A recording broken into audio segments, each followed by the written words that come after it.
Warning, the following video may contain sequences which some viewers may find disturbing. Viewer discretion is advised. Childbirth is a beautiful thing. Some might even go as far as saying that there isn't anything more beautiful and rewarding in the world than holding your baby in your arms for the first time. It's an occasion that both parents, in most cases, await with bated breath and excitement, maybe a bit of nervousness too. Except in this case, something that was supposed to be a joyous occasion went horribly wrong. Future father Mateusz Kawecki disappeared on the way to his fiancée on her delivery day, and what really happened to him is truly puzzling.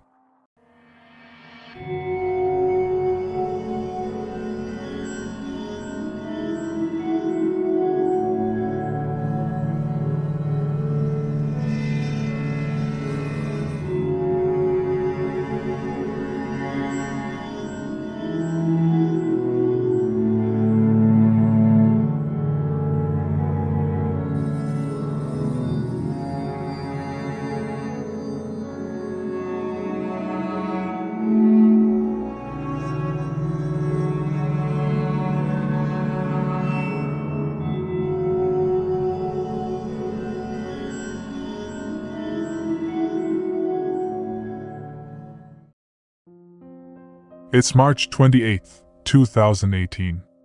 30-year-old Mateusz Kawecki, who is originally from Katowice in Poland, makes the drive from Hanover, Germany, where he has worked for the last 5 years in construction, to Lipia Góra, where his fiancée lives.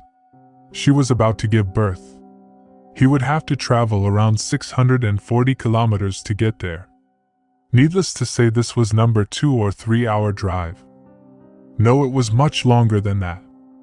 He would be driving for about 10 hours, assuming there would be no problems along the way. Nevertheless, that's what he opted to do. He left at around 11:30 p.m., was supposed to arrive in Lipia Góra anywhere between 8 and 9 a.m. the following morning. It's now after 10 the following morning, and Mateusz is nowhere to be found. Worried, his father calls him to find out if everything is going well. Mateusz answers, and lets him know that everything is fine, well, as fine as things can be. He tells his father he was stuck in a traffic jam in a town called Szczecin, which happens to be on the Polish-German border. Pay attention here because this detail is going to come up later. The Polish-German border was not staffed. You would not have to worry about passport checks. What they did have though was number plate recognition cameras. It is also around this time our father-to-be would send a quick text to his fiancée, letting her know he would be with her in about 2 hours. Something that never happened, since Mateusz in fact did not arrive. One could only imagine the thoughts going through her head. This is an important moment for both of them after all. Something that would change their lives forever. They're starting a family together, and he isn't here. She starts calling him. However, her calls go unanswered. It is now late in the afternoon. No sign of Mateusz still. With the ever-increasing fear that something has happened to him, his fiancée gets in contact with his sister Katarzyna Piotrkowicz. She also could not get a hold of him. More time passes. It's now in the evening. Still, no sign of Mateusz. His mother goes to the police, with the intention of filing a missing persons report. However, they let her know it's still too early to jump to the conclusion that he was missing, and that he would most likely arrive soon. But that was just wishful thinking. An assumption based on nothing really. As despite the officer's words, Mateusz never came. Days have passed. It is now April, and there is still no sign of him. Adding to their fears of something terrible befalling him, whenever they called during this time, his phone would ring. Meaning it was on. Seeing that when Mateusz answered before he was in his vehicle. There really aren't many good assumptions one could draw from knowing that the phone is still on. Did he get into an accident? Was he robbed? Or is it much worse than we could even imagine? The family files a missing person report in both Germany and Poland. However, here is where things become dicey. You see, German law enforcement chose not to investigate because they believed that the Polish law enforcement was already doing so. Then the family asked to simply locate his phone since it was on. With any luck, where Mateusz's phone was, he would be there also. The Polish police couldn't locate it because he was using a German SIM card. And the German police couldn't locate it either because he disappeared in Poland, not Germany. Adding to the mystery of just where did he go, Polish law enforcement stated that Mateusz's phone never connected to a Polish network. Now remember earlier, Mateusz got a phone call from his father when he was on the border. But the fact his phone never connected to a Polish network means that more than likely, this disappearance happened shortly after that call. That theory is backed up because of this next detail. Remember that the border was not staffed, but it did have number plate recognition. Mateusz drove a 1998 BMW 525, and the CCTV monitoring at the border crossing revealed that his vehicle never even crossed. The family became frustrated with how both law enforcement departments was handling the situation, and they started doing their own searches. They checked the entire route, going into branching streets, asking gas station staff along said route, asking for video surveillance, posters, you name it. They really put their best foot forward on this. They even appeared on Polish and German television to relay the story and to express their dissatisfaction with how the police are handling his disappearance. And to be fair, who could blame them? It would seem as if the police were tiptoeing around each other with either department just taking the case on fully because the entire situation happened on the border between the two countries and no one knows for sure where exactly he disappeared. And sadly, this would go on for months without any credible leads or signs of Mateusz's whereabouts or status. Half a year has now gone by with Mateusz still missing. It is September 12th now. A neighbor comes over to Mateusz's mother's house in Hutkow. They had a barn, and apparently a horrible smell was coming from it ever since July, and they thought it might have been a dead animal. I think by now you can tell where this is going. The neighbor then asks if he could check to see if there was anything in there. He was just being a good Samaritan. She accepted his offer, and the neighbor began searching for the cause of the stench. What he found was truly scarring. While searching, he found a pile of clothes in the barn, and when looking further, he found human remains. A severed head and a torso. At the time, the body was too decomposed to identify. Looking further, they noticed that there were two nooses hanging from the top of the barn, and on the floor there was a bag. A bag that belonged to Mateusz. The body belonged to Mateusz, and apparently some of his teeth were lodged into his clothes. There were bloody patches on his clothes as well. Here's an interesting detail, however. Inside the bag, among other things, had an orange juice box. According to his family, Mateusz never drank orange juice. If that's the case, then whose orange juice was that? Was he going to bring it to someone? Questions for later. The police were called. The body was picked up, and an investigation started.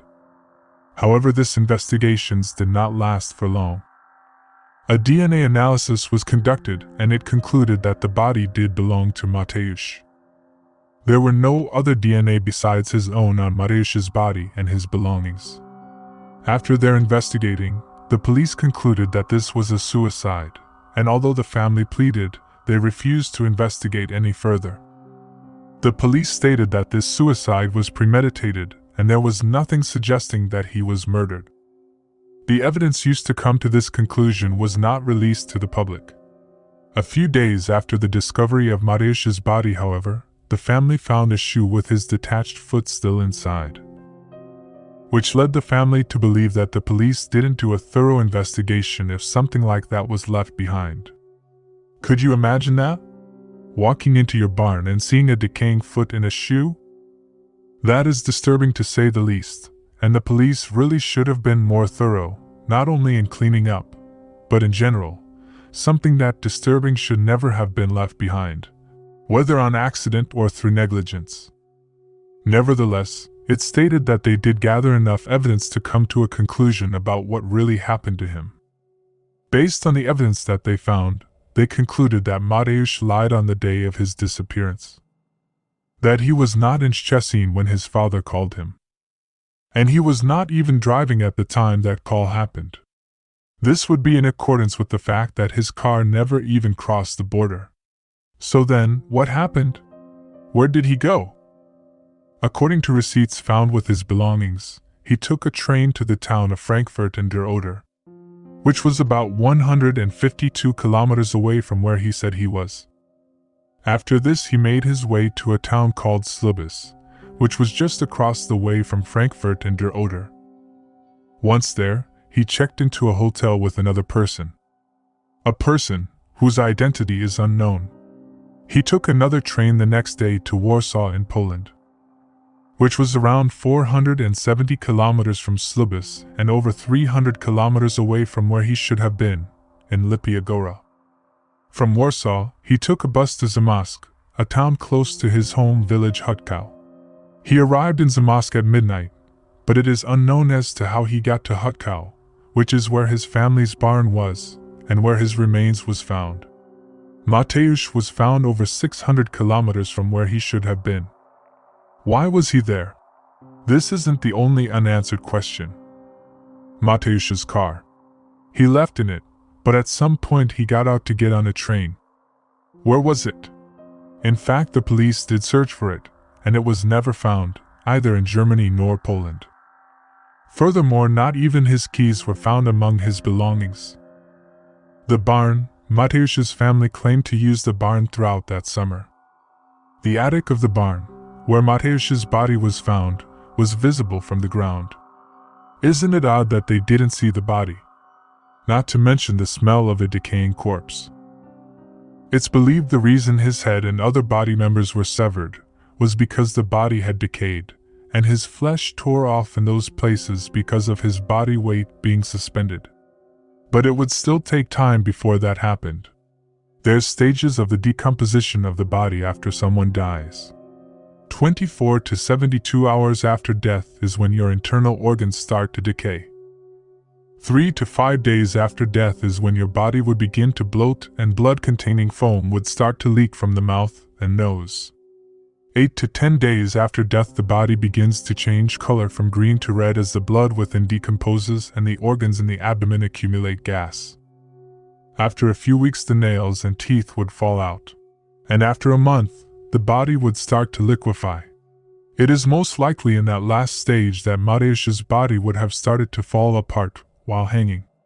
Therefore, it is likely that his body would be hanging there for over a month if this really was a suicide. One would really have to be unmindful to miss something like a body hanging in plain view. Not only that, but remember there were 2 nooses at the scene as well. This raises even more questions. Why were there 2 nooses prepared? Was someone supposed to commit suicide with him? Possibly the one who he was with in the hotel in Slubis? And besides that, how did the family not notice 2 nooses hanging in their barn since the attic where he was found was visible from the ground?